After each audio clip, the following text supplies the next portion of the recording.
Assalamualaikum warahmatullahi wabarakatuh. Baiklah, pada kesempatan ini kami akan menjelaskan tata cara pelaksanaan pengurusan jenazah. Assalamualaikum warahmatullahi wabarakatuh. Waalaikumsalam warahmatullahi wabarakatuh.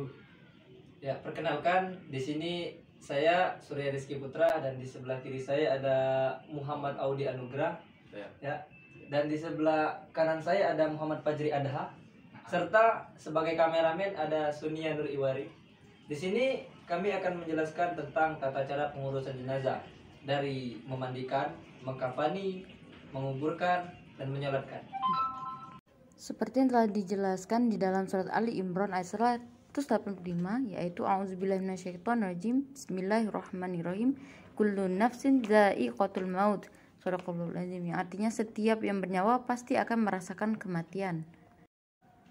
Hukum dari mengurus jenazah adalah fardu kifayah. Adapun cara jenazah yang bisa dimandikan dan dikafani adalah jenazah yang tidak mati dalam keadaan syahid. Mengurus jenazah adalah salah satu kewajiban dari sesama muslim. Oleh karena itu sangat penting bagi kita untuk mengetahui tata caranya. Berikut adalah tata caranya. Pertama, ketika jenazah sebelum ia meninggal atau sedang menghadapi sakaratul maut, yang harus kita lakukan adalah mentalkinkan di telinga sebelah kanannya kalimat La ilaha illallah secara perlahan-lahan. Lalu yang kedua, setelah jenazah meninggal dunia, sudah menjadi jenazah, yang pertama kita harus lakukan adalah menutup kedua matanya apabila terbuka, merapatkan kedua rahang atas dan bawah, dan menyedekapkan kedua tangannya, serta merapatkan kedua belah kakinya, dan menutup tubuh jenazah dengan kain. Sebaiknya ini dilakukan secepatnya setelah jenazah diketahui meninggal dunia.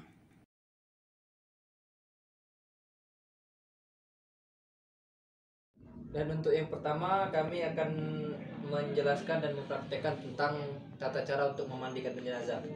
Jadi untuk yang pertama itu kita harus menutup aurat dari jenazah. Kalau untuk lelaki itu dari seperti aurat yang biasa kita ketahui, kalau laki-laki dari pusar ke lutut, kalau wanita itu seluruh badan kecuali muka dan telapak tangan. Ini kita contoh untuk memandikan jenazah. Dan untuk memandikan itu sendiri harus di tempat yang tertutup. Di tempat yang tertutup serta tidak semua orang bisa masuk untuk ikut memandikan. Hanya orang-orang yang dianggap jujur itu yang boleh untuk memandikan. Contoh ini orang-orang jujur yang insya Allah surga sudah ada jalannya datang. Amin. Dan untuk yang pertama kita awal mula setelah kita tutup ya mungkin kita mandikan dulu, kita siram-siram dulu untuk membersihkan daki-daki yang ada. Lalu setelah itu nanti jenazah kita angkat, coba Abang Audi kita angkat. Jenazah kita angkat seperti mau duduk. Ini contoh dari boneka, kalau aslinya seperti ini mungkin, cuma agak dimiringkan lagi. Nah, itu lalu kita gosokkan tangan kita di perut. Untuk apa? Untuk mengeluarkan kotoran-kotoran yang ada di dalam perut. Gosokkan 3 kali. Jangan terbuka. Ini terbuka ada sengaja. Gosokkan. Lalu setelah digosokkan di perut itu akan auto keluar, bukan auto air, auto keluar. Nah, lalu kalau setelah dari perut kita agak turun ke bawah sedikit, itu di daerah kemaluannya itu juga kita bersihkan. Kita gosok, jangan pakai nafsu. Nah, setelah kita gosok bagian depan, lalu kita juga gosok. Ini nanti agak dimiringkan. Nah, kita gosok bagian dubur, bagian bawahnya, untuk membersihkannya juga. Lalu sambil disiram oleh ini saudara Fajri sampai bersih. Setelah itu, setelah selesai kita memandikan, seluruh proses memandikan, baru selanjutnya kita akan mewudukan karena dia sudah bersih dari najis-najis. Baru kita membersihkan dari hadas, yaitu ya dengan mewudukannya. Untuk wudhu sendiri itu seperti kita wudhu biasa. Pertama apa? Telapak tangan. Seperti biasa kan kita bersihkan telapak tangannya kiri kanan. Lalu setelah telapak tangan kita berkumur. Tapi kalau berkumur sini kita tidak boleh menuangkan ke dalam mulutnya. Tapi kita siram tangan, lalu kita gosokkan giginya. Yang kuning-kuning itu biar hilang. Jadi kalau benar kan? Benar. Nah, lalu setelah gigi itu kita membersihkan apa kalau wudhu? Hidung. Hidung. Ini bonekanya nggak ada hidung, kita anggap punya hidung. Iya. Nah, ini pesek. Nah, gimana cara bersihkannya nih? Dekat hidung ya. Anggap saja sudah dibersihkan. Setelah hidung lanjut kepada muka. Pegang tangan seperti tadi. Muka rata seperti kita berwudu dari ujung rambut sini sampai ke bawah dagu. Itu harus dibersihkan 3 kali juga. Baru selanjutnya setelah muka lanjut ke tangan. Seperti kita wudhu juga masih sampai ke siku-siku, sunahnya dilebihkan. Itu dan seterusnya sampai yang tangan kiri juga. Lalu selanjutnya setelah tangan kita membersihkan rambut setengah kepala. Sama seperti kita wudhu, kita bersihkan setengah kepala. Itu selanjutnya sampai setelah itu langsung telinga ya. Telinga ini anggap kita telinganya bukan di sini ya, di sini. Nah, kita bersihkan seperti kita berwudhu, sama saja. Cuma bedanya kita memwudhukan orang, bukan kita yang berwudhu. Baru setelah itu kaki, kita bersihkan kakinya seperti biasa. Nah, lalu setelah diwudhukan, setelah dimandikan dan diwudhukan, itu najisnya sudah hilang, hadasnya sudah hilang, baru kita angkat untuk memproses pengkafanan dari jenazah tersebut. Ya mungkin sekian kalau untuk pemandian. Assalamualaikum warahmatullahi wabarakatuh. Perkenalkan, nama saya Sunia Nuriwari. Di sini saya ada bersama rekan-rekan saya yang tadi sudah menjelaskan dan memperkenalkan diri terlebih dahulu. Dan di kesempatan ini saya akan menerangkan atau menjelaskan bagaimana cara mengkafani mayit, baik dari mayit perempuan ataupun laki-laki. Langsung saja kita ke videonya. Baiklah, setelah mayitnya dibawa untuk dimandikan, di sini kita menyiapkan kafan untuk mayitnya. Yang pertama yang harus kita siapkan adalah tali untuk mengikat mayit, yaitu sebanyak 3 sampai 5, harus ganjil. Dan dia disusun, ini saya jelasin ya. Ini saya jelasin dulu. 5 ini fungsinya apa? Yang pertama untuk mengikat bagian kepala, yang ini di dekat lengan, yang kedua di bagian pangkal pinggang, yang keempat di bagian dengkul, dan yang terakhir di bagian ujung kaki. Setelah itu kita bentang kain kafan. Sebenarnya bagusnya itu yang bentang kain kafannya 2 biar rapi, tapi nggak apa-apa. Untuk ketentuan kain kafan sendiri, dia tidak harus berwarna putih ataupun kain mori, enggak juga. Yang penting kain kayak gitu, tapi disunahkan berwarna putih. Kenapa? Karena Allah suka yang warna putih, kayak lebih diutamakan. Ini kita rapikan saja.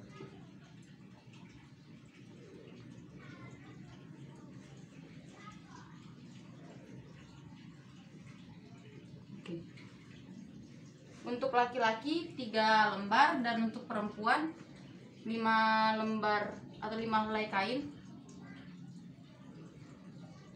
Khusus perempuan ditambah 2 kainnya itu kerudung dan juga baju kurung. Oke. Mayit. Terima kasih Pak. Terima kasih. Syukron. Nah, ini kalau laki-laki kita tutup bagian depannya, ini kebesaran. Bagian depan, bagian auratnya saja.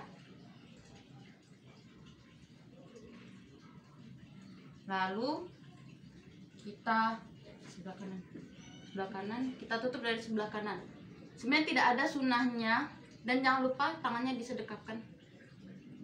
Berhubung tidak bisa ya, kalau misalnya mulutnya masih menganga, diikat dulu, tangannya masih terbuka, disedekapkan. Berhubung ini boneka jadi tidak bisa ya. Dan lalu di bagian sendi-sendinya itu kita kasih kapas seperti di ujung kaki, pertemuan tumit dan mata kaki. Lalu di bawah tangan sini, di bawah tangan, di pundak, dan juga di belakang. Dan boleh dipakaikan, kalau cewek biasanya suka dipakein celak atau minyak wangi juga nggak apa-apa. Tapi kalau nggak ada minyak wangi dikasih kapur barus atau kamfer kalau orang nyebutnya ya, biar nggak dimakan sama hewan-hewan gitu, nggak dikerumunin semut. Lanjut, mengkafani kita ambil dari kain sebelah kanan itu satu lembar biar rapi.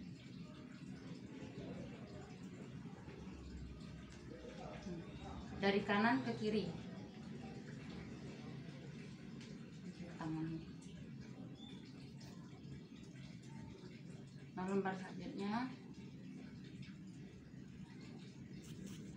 ikat dari tengah dulu biar dia nggak gerak-gerak iketannya, dan diikat di bagian sebelah kanan kainnya ya, biar nggak gerak, maksudnya bukan mayatnya, karena mayatnya nggak mungkin bergerak lagi. Oke, lalu bagian leher sama kepala nggak apa-apa, nggak diikat dulu karena biasanya nanti masih nunggu keluarga, ada yang mau datang jadi mau lihat dulu kayak gitu, mau lihat mayitnya sebelah kanan. Ikatnya ikat pita aja, nggak usah ikat mati, tapi harus kencang tetap. Satu lagi di bagian bawah. Nah, bagian bawah ini dipastiin banget, diputer, dirapiin.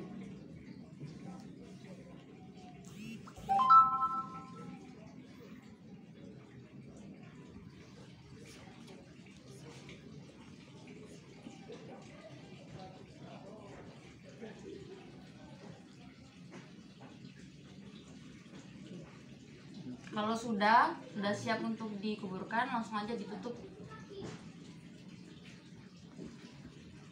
Ikat.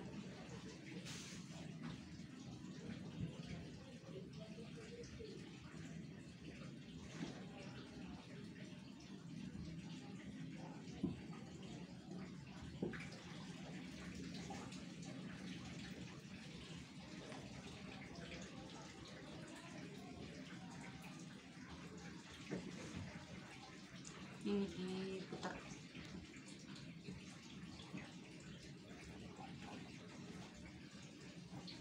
Biar kencang.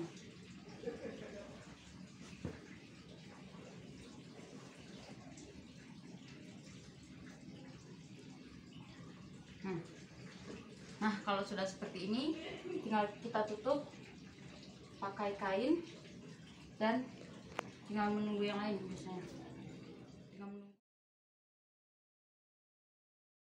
Saya di sini Muhammad Fajri Adaha akan menjelaskan tentang pensolatan jenazah. Untuk penyolatan jenazah, kalau laki-laki sholatnya harus kita berada di kepala atau untuk kedua matanya, karena laki-laki ini banyak sekali maksiat di matanya. Dan untuk kalau mayatnya perempuan, kita harus mensolatinya di punggung atau pantatnya, karena disitulah letak maksiat untuk perempuan. Dan di sini oleh karena mayitnya laki-laki, jadi saya akan menyolatinya di hadapan kepala atau mata. Untuk penyolatan jenazah ini, rakaat pertama niat dulu, maksudnya saya. Untuk niatnya, sholli ala hadzal mayyiti arba'at takbiratin fardhul kifayati lillahi ta'ala. Untuk rakaat pertama bacaannya Al-Fatihah, dan untuk rakaat kedua membaca salawat Allahumma sholli ala sayyidina Muhammad wa ala ali sayyidina Muhammad lebih tiga kali juga bagus. Dan untuk rakaat ketiga membaca doa Allahumma ighfir lahu warhamhu wa'afihi wa'fu anhu, Allahumma ighfir laha warhamha wa'afiha wa'fu anha, Allahumma ighfir lahum warhamhum wa'afihim wa'fu anhum. Dan untuk rakaat terakhir membaca doa Allahumma la tahrimna ajrahu wa la taftinna ba'dahu waghfir lana wa lahu wa la tudillana ba'dahu bi rahmatika ya arhamar rahimin. Dan setelah disolatkan salam. Untuk doanya bisa berdoa mau berdoa Bapak? Silakan Ustaz. Doa seperti Doa biasanya. seperti yang Ya. sudah biasa dijelaskan. Ini doa seperti Allahumma ighfir lahu warhamhu wa'afi wa'fu itu untuk doa jenazah, dan ketika sudah disolatkan kita ini bersaksi. Misalnya kita bersaksi bahwa jenazah ini adalah orang baik.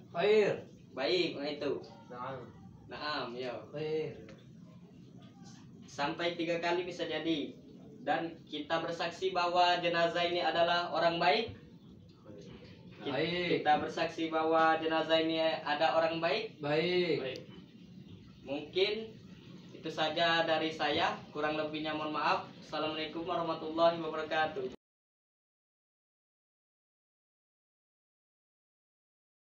Assalamualaikum warahmatullahi wabarakatuh. Dengan saya Muhammad Adi Anugrah. Berikut baiklah saya di sini akan menjelaskan sebuah tata cara menguburkan jenazah. Yang paling pasti kita harus mempersiapkan lubang kubur. Baik. Lubang kubur itu harus dalam. Lubang kubur harus dalam. Menurut ajaran Islam, kedalaman lubang kubur setinggi orang yang berdiri di dalam dengan melambai ke atas. Jadi begini kan, sedalam seperti ini. Kemudian lebar dengan ukuran 1 zira, 1 hasta lebih 1 jangkal setara 50 cm. Galilah lubang di tanah yang kuat dan dalam supaya ketika jenazah mulai membusuk, ketika jenazah mulai membusuk, bau jasadnya tidak tercium oleh binatang, oleh binatang-binatang yang memakan bangkai, serta aman dari longsor akibat aliran hujan. Dan kemudian di sini ada bentuk lubang. Bentuk lubang ini tahap tata cara menguburkan jenazah dengan memperhatikan bentuk lubang kuburnya. Bentuk lubang kuburnya, buatlah panjang yang cukup untuk jenazah, tentu melebihi tinggi badannya. Jadi lubangnya itu melebihi tinggi badannya. Apabila tanahnya keras, disunahkan untuk membuat liang lahat di dalam lubang kubur. Liang lahat adalah lubang yang dibuat di dinding kubur sebelah kiblat. Seukurannya yang cukup untuk meletakkan jenazah. Kemudian jenazah ditaruh di liang lahat tersebut, kemudian ditutup menggunakan batu pipih, lalu uruk dengan tanah. Di Indonesia sebagian besar masyarakat itu kan menggunakan papan kayu sebagai ganti batu pipih supaya tanahnya tidak runtuh menimpa jenazah. Sedangkan bila tanahnya gembur, diusahakan untuk membuat semacam lubang di dasar kubur dengan ukuran dapat menampung jenazah. Kemudian menguburkan di pemakaman muslim. Alangkah baiknya bila seorang muslim yang meninggal dikuburkan di pemakaman khusus muslim apabila tidak ada, serta waktu menguburkan jenazah yang harus dilakukan segera dianggap tidak masalah. Kemudian mengenai waktu penguburan jenazah, waktu ini diperhatikan pula karena bisa berdampak pada proses pemakaman serta ketersediaan warga yang membantu yang menguburkan dan menggali sebuah kuburan tersebut. Beberapa waktu yang sebaiknya dihindari kita menguburkan jenazah, yaitu 1. Matahari terbit hingga naik, itu di siang hari. Matahari berada di tengah-tengah. Siang menuju sore, matahari hampir terbenam atau benar-benar terbenam. Sore, ya. Adab membawa dan mengiringi jenazah. Baik, 1. Mengiringi dengan khusyuk. Ketika mengiringi jenazah ke pemakaman sebaiknya dilakukan dengan khusyuk dan khidmat, tidak diselingi dengan bercanda. Dan 2. Adab pengiring jenazah. Apabila diiringi dengan berjalan kaki, maka berjalanlah di sekitar keranda, ya, di samping-samping keranda. Sementara ketika mengiringi jenazah dengan kendaraan, tentunya mobil jenazah, motor jenazah berada paling depan, diikuti rombongan yang lain. Ketika ada kendaraan lain yang hendak lewat, sebaiknya mendahulukan iringan jenazah untuk lewat terlebih dahulu. Kita harus mendahulukan sebuah jenazah. Ya. Dan ada juga adab-adab untuk masuk ke kuburan. Ya, dan mengucapkan assalamualaikum itu sudah lebih baik dari syarat-syarat tersebut. Terus memasukkan jenazah ke lubang kubur. Bagi jenazah perempuan dikhususkan untuk membentangkan kain di atas lubang kubur ketika memasukkan jenazah ke dalam lubang. Yang melakukan sebaiknya 2 atau 3 orang laki-laki yang paling dekat dengan keluarga jenazah. Dengan keluarga jenazah semasa hidupnya gitu kan. Ya, seperti suaminya dan pamannya atau ayahnya. Selain itu, orang-orang yang memasukkan jenazah diusahakan oleh mereka yang ketika malam harinya tidak junub. Cara meletakkan jenazah dengan mendahulukan kepala kemudian meluruskan kakinya. Dan selanjutnya adalah posisi jenazah. Posisi jenazah di dalam lubang kubur wajib dimiringkan ke sebelah kanan atau menghadapkan arah kiblat. Ketika jenazah dihadapkan ke arah kiblat namun terlanjur diuruk tanah, maka harus menggali lagi dan menghadapkan jenazah ke arah kiblat. Jadi jenazah itu memang harus mengarah kiblat semestinya. Kalau tidak mengarah kiblat maka harus menggali lubang kembali, menggali dari awal ya. Kemudian di sini tata cara menguburkan jenazah secara ringkas sesuai syariat, yaitu 1. Memperdalam lubang kubur supaya tidak tercium dan jenazah dan tidak dimakan oleh binatang pemakaian yang sudah kita jelaskan tadi ya. Dan kedua, meletakkan jenazah di tepi lubang atau di liang kubur sebelah kiblat. Dan ketiga, kemudian di atasnya ditaruh semacam bata posisi mendatar atau menahan tanah timbunan. Dan 4, meletakkan jenazah dengan memasukkan kepala jenazah di arah kaki kubur. Dan kelima, letakkan jenazah posisi miring ke kanan menghadapkan kiblat dengan menopang tubuh menggunakan batu atau kayu. Dan keenam, para ulama menyarankan untuk meletakkan tanah di bawah pipi jenazah sebagai sebelah kanan setelah kain kafan, dan semua tali dibuka, pipi menempel langsung ke tanah. Dan 7, ketika memasukkan jenazah ke liang kubur dan meletakkannya dianjurkan membaca doa berikut, yaitu adalah Bismillah wa ala milati Rasulillah, yang artinya itu dengan nama Allah dan atas agama Rasulullah. Dan 8, khusus jenazah perempuan disarankan untuk membentangkan kain di atas kuburnya pada waktu dimasukkan ke liang kubur. Dan kemudian jenazah perempuan sebaiknya yang mengurus adalah laki-laki seperti berikut tadi yang sudah saya jelaskan. Dan 10, setelah jenazah diletakkan di lubang kubur disarankan untuk menaburkan tanah 3 kali dari arah kepala mayit, dari kemudian ditimbuni tanah. Dan 11, membaca doa setelah selesai menguburkan jenazah. Dan kemudian ada doa sudah menguburkan jenazah. Berdoa kita seperti biasanya. Dan ya, berikut adalah tata cara dan syarat-syarat menguburkan jenazah. Terima kasih. Wassalamualaikum warahmatullahi wabarakatuh. Demikian kami akhiri. Wassalamualaikum warahmatullahi wabarakatuh.